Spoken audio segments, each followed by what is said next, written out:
Hey guys, welcome back. Today I want to talk through my 2022 goal planning system and how I went through this particular notebook to set up my goals and how I'm moving them into my planner and kind of planning on keeping up with it. These are the Cultivate That Matters 2022 Power Sheets. I have used Power Sheets before. I ordered the 6-month undated version in 2020, and that was kind of my first experience with them. I didn't order one for 2021, and I kind of recognized that having them written down fresh each year worked really well for me. So I picked these up for 2022. I ordered mine directly from the Cultivate That Matters website on October 6th, and they arrived to me October 13th. I think it was a week later. And I started going through this prep work towards the end of October because I knew I wanted to have my goals in place so I could start brainstorming out my 2022 setups, because I prefer to start my year in December, which I'll talk about a little bit more when it comes to my planner setup videos.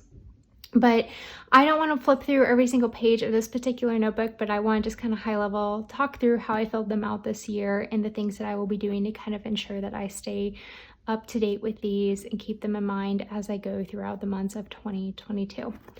So as I mentioned before, I have used the Power Sheets before. The prep work can be really intensive, but once you kind of get familiar with the process, you can get through them fairly quickly. I got through all the prep work this year in about 2 days. It took me maybe like 3 hours one evening to kind of get through and get to the rough draft of my goals.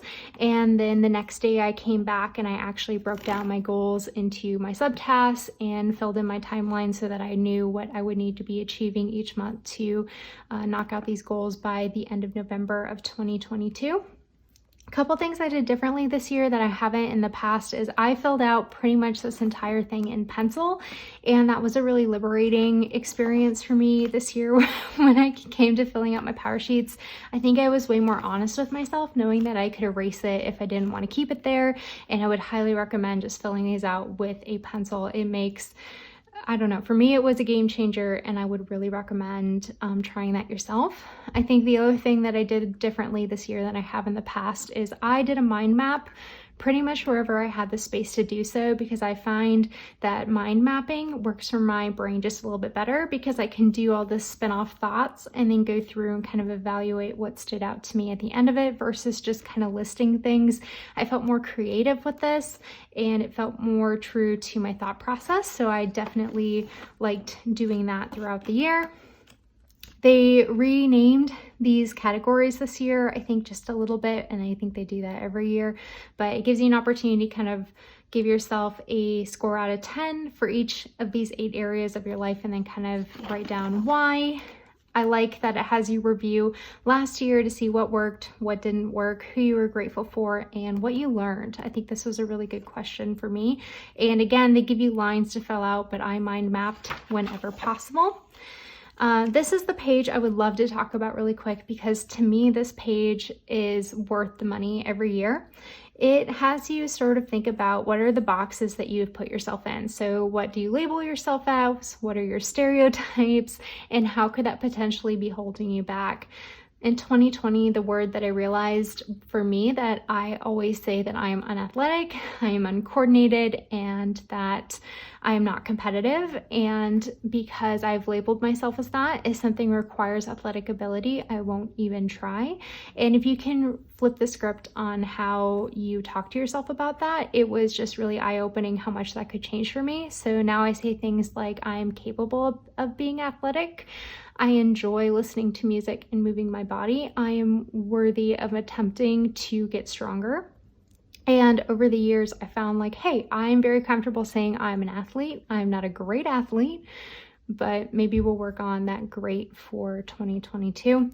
The 3 words that really stood out to me that I want to flip the script on myself is that I am an artist, I'm creative, and I am a romantic. I am an athlete. We're still going to work on that one for this year. And I love my work. This page, love. So I just want to point that out, because I think that is a question that we can all ask ourselves. Power Sheets also have you really focus on like your big picture. So they want you to envision what's your life going to be 40, 50, 60 years from now. And then it gives you space for each of your 8 categories. What's that big picture, long-term goals for each of these areas look like? And then start brainstorming what could you do this year to kind of live that goal out. And it always asks you to say what you're saying yes to versus what you are saying no to. One of the other changes that I really enjoyed this year, and maybe this was in the 2021 book, but I didn't pick it up, is it sort of breaks the habits down into 3 types now. So you've got your habits, which are routines within your daily life, your finish line. So these are like goals that you can check off when you've completed a specific task, and then big dreams. These are things that are going to take a lot out of you. They're a big shift. They feel scary. They're going to take multiple years to accomplish. Which I kind of like thinking of them in those 3 different ways. Then I had you brainstorm, okay, for each of your 8 areas, what type of goals could those look like? I really like this. I think this helped me set my goals way more efficiently than they have in years past.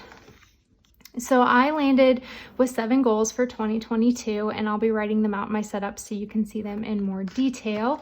But from here, then it has you do like a vision board, which I put this directly into my planner. I 100% recommend doing a vision board. Get on Unsplash or Pinterest or whatever that you are familiar with. Find some photos, print them out, put them in your planner. I think that is huge. I did that this year, and I haven't really in the past, and I'm already just pumped for what I've got in my planner. And then it has you choose your word of the year, and the word of the year that I came up with was campaign, and I really just like the definition of that. And I'm thinking campaign more in the old school sense, adventure, quest. So that was the word that I chose for this year. So that was kind of where I landed at the end of day 1. And then day 2, I came back and I took each of my goals, and then this is where it has you break it down. So you write out what your goal is, why you are doing it, what type of goal it is, what area it's in, what resources this will require, what does this align with. And then this is something I really liked. It has you define what success would look like at the end of the year. So you can kind of vision out, if you did this successfully, what does that look like? What would happen if you don't start this goal? Who is positively impacted with it? And how can you have fun with this goal throughout the year? And then it has a space for you to break it down. The notebook directs you to go back to the PowerSheets Goal site, which comes when you purchase their planner. You get a login to link into there, so you can do different printables to put on these particular pages. But the way that they had this in the past has not really worked well for me.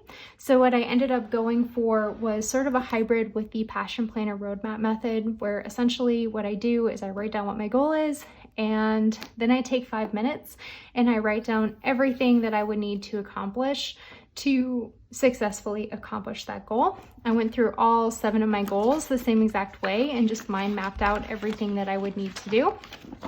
And then I came back, and again, following that Passion Planner method, I numbered the tasks in the order that they would need to be completed to achieve that goal.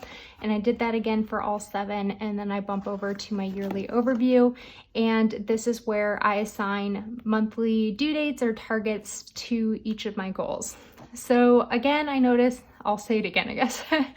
I am starting my year in December, so I just kind of drew a line to remember that. But going back to goal 1, this goal was to move my body every day for 30 minutes, and that is a habit type goal. And I don't expect to move my body every day for 365 days.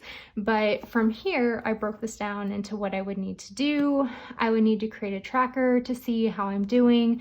I need to schedule this into my daily timeline so it can become a routine. And I want to see progress over time. So I'm going to grade myself by percentage of the month that I do this habit, and I will set targets based on a growing percentage throughout the year. So I'm not expecting perfection for 2022, but I am expecting to see progress. So I'll talk about that a little bit more. And from here, then those get assigned to each month. So goal 1, step 1 is to set up a tracker. And I said 1.1 tracker, I want to do that in December. So I go through all 7 of my goals and kind of assign to each month when I want those tasks to kind of happen, or what that grade percentage I wanted for my habit goals to be. So I think I start 30, 40, 50, 60, 70, 80%. So I kind of want to see growth over time. Again, not expecting perfection right away.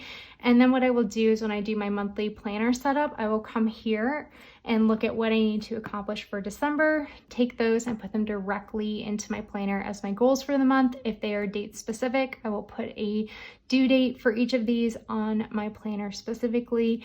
And then I'll show you the tending lists here in a minute. I will sort of recreate those within my planners. I've got a printable I'll talk about here in a second, or I will draw them out in my bullet journal. It will just kind of depend on how I'm feeling.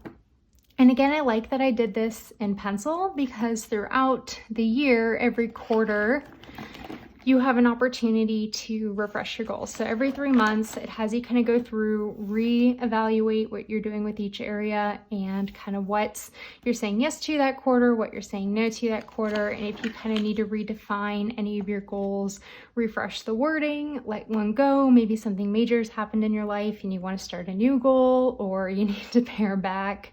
Anything like that. So you do get an opportunity to refresh those goals. And I wanted this page to be in pencil because this is my roadmap to transferring all of this information into my planner so that I'm actually getting these things done, because I don't want to pull this thing around with me on a regular basis. It's massive. These are letter size pages. And I'm typically in a Hobonichi Weeks or largest in A5 bullet journal. So this thing just feels large and in charge. Just to show you the tending list, at the beginning of each month, it has you kind of go through these 4 sections. What are your important to-dos, what you're excited for, on your mind, and hopeful for. You have a calendar, which is a Sunday start, and they give you lots of tips throughout the notebook to kind of say how you could use those if you have a planner that you already like. There's some info here on how to generate your tending list.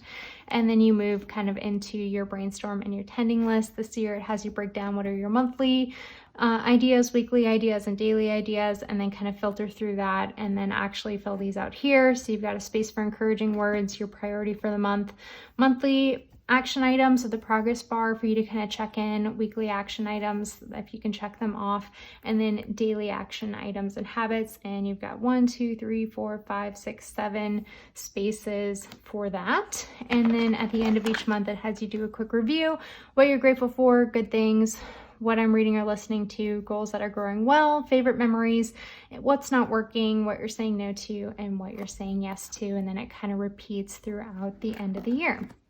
So my plan basically to stay on track of this is this yearly overview page, which is why I've tabbed it off. At the beginning of the month, I will come here and see what these tasks are. If I need to reference what these subtasks are in more detail, I can flip back to each of my mind map, and then I will put those tasks directly into my planner.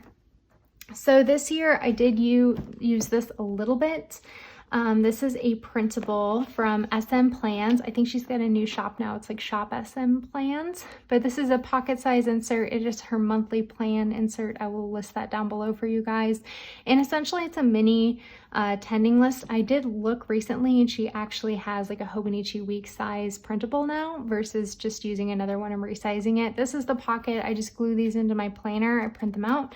And then I've got this and I tab it off and I can fill this out on a regular basis. What I'm planning on doing a little bit differently is in my monthly plan, I think I'm going to forgo my habit tracker and I'm writing down these goal specific tasks down here just so I see them, because I do flip to this on a daily basis, and then I will tab out my habit tracker so I can kind of see all of that and then go from there. So that's how I'm planning on doing it within my Hobonichi weeks. I will do something similar within my bullet journal, except I'll probably draw the layout out, but I could print and glue in that same insert as well to keep up with it. So hopefully that was helpful for you guys to kind of see how I'm using the power sheets this year and kind of goal planning. I think the main thing I'm really focusing on is moving this information very clearly into my planner so that I can see it, check things off. And so it's just going to be an important part of my monthly planning routine to get back in here and fill this out. So let me know what you are doing for goal planning below. If you picked up the power sheets, let me know what your opinion of the prep work was this year. But if you've made it this long, thank you so much for watching, and I'll catch you next time.